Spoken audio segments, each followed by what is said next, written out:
5 minutos del Espíritu Santo. 19 de abril.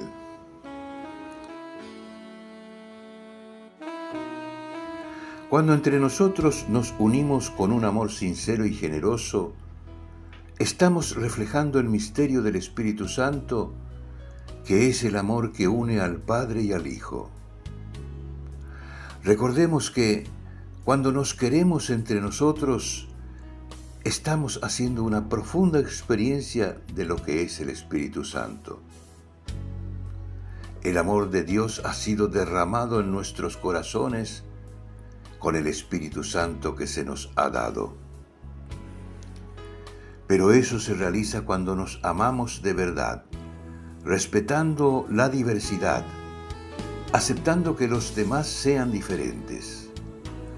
Compartimos con ellos toda nuestra vida, pero no les exigimos que sean todos iguales.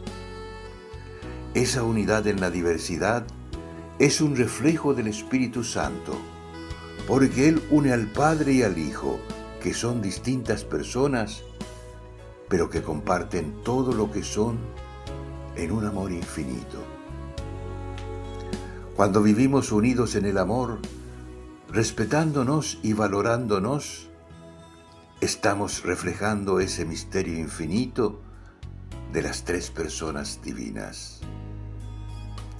Autor: Cardenal Víctor Manuel Fernández.